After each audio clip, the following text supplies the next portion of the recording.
L'Écriture se présente comme parole de Dieu et comme parole humaine. Des hommes nous parlent. Je ne fais pas de différence radicale entre la parole qu'on dit vive et le texte qui la fixe. C'est un autre état, une symbolisation supplémentaire, mais qui ne change pas essentiellement le caractère de parole. Donc, la parole scripturaire est de Dieu et elle est des hommes en même temps. Et quand je dis des hommes, j'inclus aussi toutes les femmes.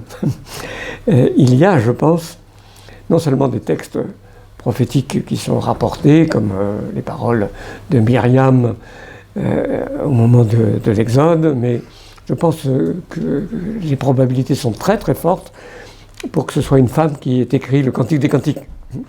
Donc, je pense que quand je dis les paroles des hommes, c'est une parole des hommes et des femmes. C'est au sens générique d'homme que je prononce le terme.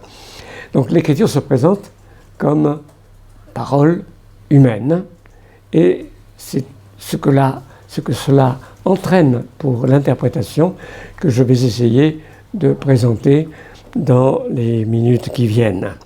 Je lis pour introduire un verset de l'Épître aux Romains, au chapitre 10 de l'Épître aux Romains, l'apôtre Paul, au verset 20, chapitre 10, verset 20, s'exprime ainsi. Ésaïe pousse l'audace jusqu'à dire « J'ai été trouvé par ceux qui ne me cherchaient pas, je me suis manifesté à ceux qui ne m'interrogeaient pas. » Pour introduire une citation de l'Écriture, l'apôtre a la hardiesse d'imputer de la hardiesse à l'auteur biblique, Ésaïe. C'est pour moi, dans toute l'Écriture, le témoignage le plus net, le plus fort du caractère vraiment humain de l'Écriture. Les hommes qui ont parlé, et les femmes, les hommes qui ont parlé au nom de Dieu, comme Ésaïe, ne sont pas de simples marionnettes, ne sont pas de simples porte-parole qui seraient totalement passifs par rapport au message qu'ils avaient apporté. Ils s'y sont engagés de manière responsable, avec toute leur humanité jouant à plein, au point que, pour certaines de leurs paroles, on peut parler d'audace qu'ils ont manifestée. L'écriture est humaine et c'est ce qui nous autorise à la traiter selon les règles habituelles de la communication humaine lorsque nous l'interprétons. Si nous appliquons le principe sola scriptura, par l'écriture seule, car je rappelle que ce n'est pas le nominatif en latin, c'est par l'écriture seule qui est le principe affirmé. Si nous l'appliquons, nous ne pouvons pas dire il va de soi que nous appliquions les règles de l'explication de texte, de l'interprétation courante des paroles humaines.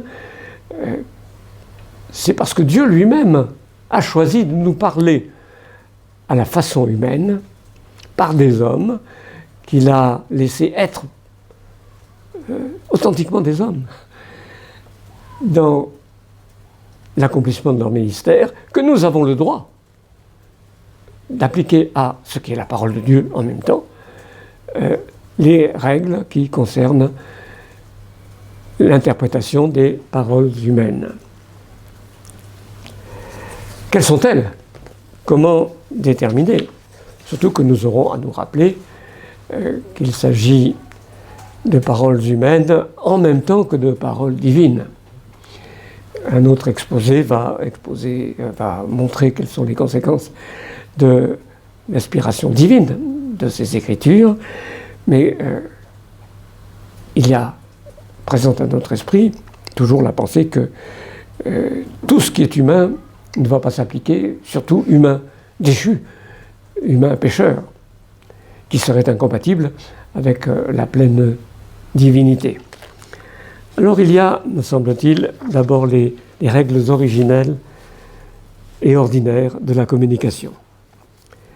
Ce que dit la théorie de l'information, à savoir que la pensée est encodée par l'émetteur du message et décodée, puisqu'il y a possession du même code, par le récepteur, je pense qu'on peut dire que cela vaut également pour l'écriture, et qu'il s'agit donc d'être bien sûr de connaître le code. Alors, en gros, cela veut dire le langage, les procédés d'expression. Il y a toute une étude qui doit accompagner l'interprétation biblique du langage et de son rapport au nôtre. Et je signale d'emblée qu'il y a un présupposé qui concerne les conditions d'interprétation qui doit valoir à cet endroit. C'est que les langages sont traduisibles les uns dans les autres. C'est qu'il y a suffisamment de commun entre les langages pour que celui qui est du langage numéro 2 puisse décoder le langage numéro 1, qu'il en possède le code, et que, à partir de là, il puisse passer au langage numéro 2. Certains relativismes culturels de notre époque font douter de cette possibilité. Et vous avez l'idée que certains langages sont intraduisibles. J'ai assez coutume de citer Ricoeur en sens inverse. Aucun langage n'est intraduisible. Oui, il n'y a pas d'équivalence à 100%, en particulier quant aux effets esthétiques, etc. Oui, bien sûr, mais on peut traduire. Et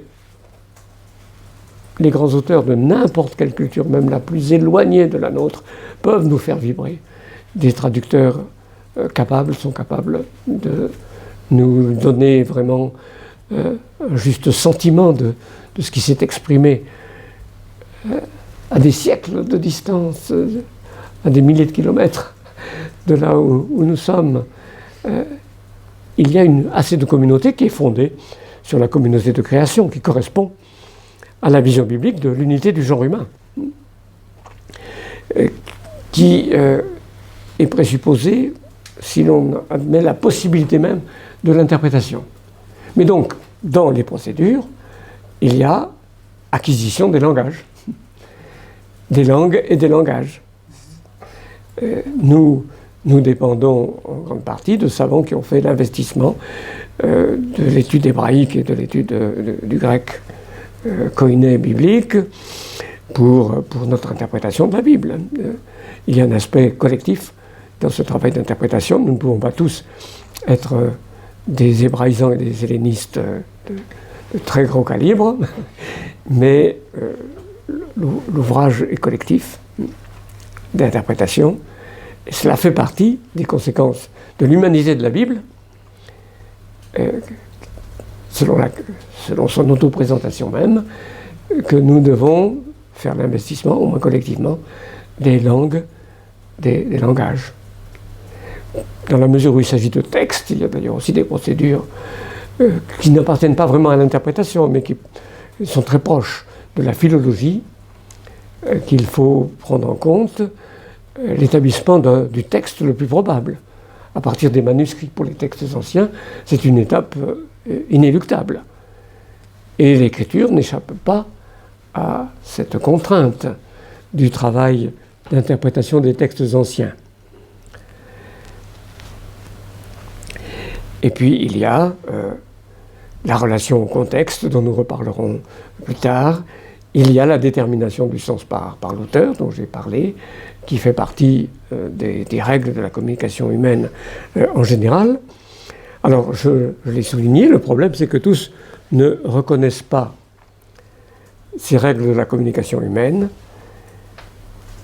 qu'il y a des théories, en particulier de la littérature, qui ont divergé dans les 2 ou 3 générations qui précèdent la nôtre aujourd'hui. Alors pour contrer ces vues que j'ai déjà essayé de barrer comme fausse piste dans un exposé précédent, je fais encore remarquer quelques arguments. Je pense que nous pouvons accorder au sens commun un privilège par rapport aux spéculations académiques. Les thèses que j'ai critiquées et que je continue de viser par cette remarque ont été cultivées dans un milieu très très particulier, le microcosme de quelques facultés de lettres, des sciences humaines. C'est un domaine assez restreint. Et ces façons nouvelles de penser heurtent le sens commun. Je crois que cela se maintient. Alors le sens commun est le sens pécheur. Mais la formule que je vous propose, c'est que si le sens commun est le sens pécheur, car tout a été atteint par le péché, c'est le sens moins pécheur. Que les nécessités de la survie de l'humanité, et donc l'action de la grâce commune, qui assure cette survie de l'humanité pécheresse, font que le sens commun, quand même, s'éloigne moins des éléments institués par la création divine, que ce que cultivent les intellectuels, en quelque sorte en vase clos. J'emploie parfois encore une autre image. Lorsque vous avez une serre, et une serre plus ou moins expérimentale avec des plantes exotiques, vous pouvez obtenir des formes monstrueuses qui ne tiendraient pas au dehors dans la vie avec les contraintes réelles. Je pense que pour les théories, il en est un peu ainsi. Et donc, nous avons le droit de faire valoir le sens commun et de conserver, par exemple, ce schéma codage et décodage, des théories de l'information, qui est récusé par ceux qui font du lecteur l'auteur principal du sens, etc. Ensuite, je fais remarquer l'affinité de l'interprétation biblique avec l'interprétation juridique. Dans la mesure où, avec l'écriture, il s'agit de l'autorité divine qui s'exerce sur nous, il y a une affinité avec ce qui se passe dans le domaine juridique. Et l'exégèse juridique, malgré certains errements de notre système judiciaire, demeure quand même beaucoup plus rigoureuse que celle de cette théorie de la littérature.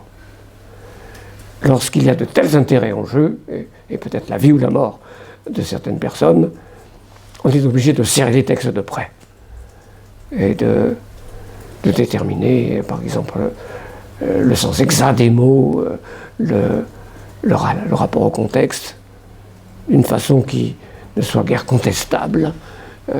Or, il y a là une affinité avec l'exégèse biblique. Et puis, il y a aussi l'aide que l'écriture, dans son autoprésentation, c'est un élément également, nous fournit en faisant l'interprétation d'elle-même de certains textes par d'autres. C'est un avantage de la présentation double Ancien et Nouveau Testament, sur laquelle je dirai aussi plus tard quelques mots. C'est un avantage que de nous montrer l'exemple d'interprétation de l'Ancien par le Nouveau, où ces règles de la communication humaine sont respectées. Je citerai tout à l'heure plus en détail le cas du discours de Pierre à la Pentecôte, lorsqu'il parle de l'interprétation du psaume 16. Je trouve que c'est très significatif des procédures herméneutiques et interprétatives qui sont mises en œuvre. Alors la difficulté, bien sûr, c'est que certains passages du Nouveau Testament sont tellement denses, tellement difficiles à interpréter eux-mêmes, lorsqu'ils se rapportent à l'Ancien, que des hésitations et des divergences peuvent voir le jour entre interprètes évangéliques même des textes. J'ai autrefois fait mon travail qui correspond à la maîtrise en théologie aujourd'hui, sur Melchisédek, et tout spécialement sur le passage de l'Épître aux Hébreux sur Melchisédek. Je suis persuadé que nous avons un très bel exemple d'interprétation rigoureuse dont nous pouvons épouser les principes et les procédures, mais c'est tellement ramassé et il y a tellement de non-dits, de maillons intermédiaires de la pensée qui ne sont pas exprimés, que c'est difficile à retrouver et que beaucoup de gens ne l'ont pas vu et ont crié au pur arbitraire. Donc je reconnais qu'il y a une difficulté, mais il y a une aide tout à fait substantielle qui nous est donnée par les exemples d'interprétation de l'Ancien par le Nouveau. Lié à cette origine des normes dans l'humanité de l'écriture, il y a quelques autres considérations que je fais valoir, et je les cite sans développer beaucoup, mais il y a la validité des recherches associées à l'interprétation au sens le plus strict, à la philologie, validité des recherches qui correspondent généralement à des développements assez récents dans l'histoire de l'interprétation des textes. Interprétation sociologique, interprétation psychologique, voire psychanalytique.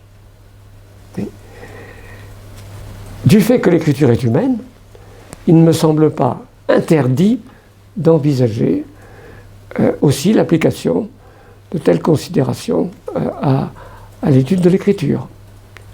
Alors pour la sociologie, ça a été fait de manière assez développée, pour la sociologie du Nouveau Testament, essentiellement. Ça a été fait en particulier par Gerd Theissen, et on peut critiquer certains aspects de son travail, mais quant au principe, je pense que c'est éclairant, qu'il est très intéressant de savoir que l'Église du temps apostolique était sans doute formée de groupes de 50 à 60 personnes, se réunissant dans une maison d'un chrétien plus fortuné que les autres, que c'est le contexte pour l'Épître aux Corinthiens, le contexte sociologique, et que les dérives que censure l'apôtre Paul à propos du repas du Seigneur sont liées à cette sociologie des premiers groupes chrétiens. Oui, ça me semble très intéressant, valide, ça nous aide à mieux comprendre. Donc c'est quelque chose qu'on peut approuver. Pour la psychologie et la psychanalyse, beaucoup dépend de l'école psychologique ou psychanalytique à laquelle on se rattache, et si l'on admet la validité des thèses. C'est encore un champ sur lequel où aucune unanimité n'est acquise, donc il faut être extrêmement prudent. Mais il ne me paraît pas totalement exclu qu'on puisse appliquer aussi certains éclairages de la psychanalyse à la composition des textes bibliques. Avec cette réserve, qu'il me semble très, très nette par l'usage que précisément le Nouveau fait de l'Ancien, par la manière dont l'Écriture nous propose des éléments d'auto-interprétation, que c'est ce qui est exprimé en conscience claire qui est autorisé, revêtu d'autorité. Quelqu'un qui utiliserait la psychanalyse pour trouver un autre message que le message apparent qui s'exprime dans les énoncés bibliques, je pense qu'il supplanterait l'autorité que le texte doit avoir comme un sceptre du règne de Jésus-Christ par quelque chose qu'il aurait lui-même concocté, et que ce serait de nouveau un reniement de l'entière autorité biblique. Mais comme éclairage adjacent, des considérations psychanalytiques ne sont peut-être pas totalement impossibles. Voilà en tout cas quelque chose que je suggère.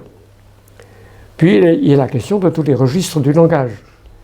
Je l'ai dit très en général, mais il y a la place de la métaphore, toutes les figures de style, qu'il est juste d'admettre, je pense, dans l'étude de l'écriture, et les genres littéraires. La question des genres littéraires a été une question très populaire chez les catholiques dans la période qui a suivi la Deuxième Guerre mondiale, au moment du renouveau biblique. Alors, il me semble assez évident qu'elle a servi de prétexte à des infiltrations de modernisme. Sous prétexte que c'est un genre littéraire qu'on ne peut pas lire littéralement, il y a eu donc un abandon du sens réel des textes. Et les genres littéraires, en quelque sorte, ont eu bon dos pour cela. Et c'est toujours un risque avec les genres littéraires. On peut toujours les invoquer pour échapper à un sens qui n'est que trop évident dans les passages qu'on préférerait écrire autrement. C'est un danger qui guette les évangéliques, comme il a, je crois, atteint pas mal d'auteurs catholiques dans la période où le modernisme s'infiltrait, mais était encore officiellement rejeté. Donc c'était une manière de laisser des thèses se légitimer, alors qu'un strict principe de l'autorité scripturaire les aurait exclus. Et de l'autorité magistérielle, d'ailleurs, antérieure. Hein. C'est pour cela que l'encyclique Humani Generis de Pie XII, également en 1950, a été considérée comme un coup d'arrêt à cette exégèse modernisante qui, au nom des genres littéraires, s'était développée. C'était un coup d'arrêt, mais très provisoire. Et aujourd'hui, je crois qu'il n'y a presque aucun théologien catholique qui dirait son appréciation, sauf peut-être certains intégristes, mais son appréciation de l'encyclique Humani Generis. Au contraire. Mais donc là, les genres littéraires ont été invoqués. Le principe étant juste, mais l'application, je pense, un peu sournoise, par les catholiques dans cette époque. Par la suite, ils n'en ont plus qu'à reparler, ils n'en avaient plus besoin pour présenter des thèses modernisantes. Mais c'est plutôt du côté évangélique que la question des genres littéraires, dans la dernière partie du XXe siècle, a été davantage évoquée, discutée, avec des controverses assez âpres entre ceux qui n'admettaient pas une lecture non littérale de tel ou tel passage. Et je suis pris dans ce genre de controverse. J'ai suggéré, au nom du genre littéraire, et à partir d'indices textuels, une lecture qui n'est pas très littérale des premiers chapitres de la Genèse, mais qu'elle conserve un noyau littéral important pour de Genèse 2 et 3. Et donc cette option a été attaquée par des frères en Christ et des frères assez compétents. Donc il y a eu dispute, hein. Vous en avez peut-être entendu parler. Donc je reconnais entièrement que recourir au genre littéraire, selon le principe déduit de l'autoprésentation de l'écriture comme humaine, présente des dangers. Et que ce peut être le moyen d'éluder le sens véritable et plus obvi des textes. Mais il y a aussi une pratique honnête et rigoureuse. Et si quelqu'un lit littéralement un texte qui n'est pas écrit pour être lu littéralement, selon son genre littéraire, il trahit le texte tout autant que dans l'excès symétrique. Donc on n'échappe pas là à un certain risque d'interprétation.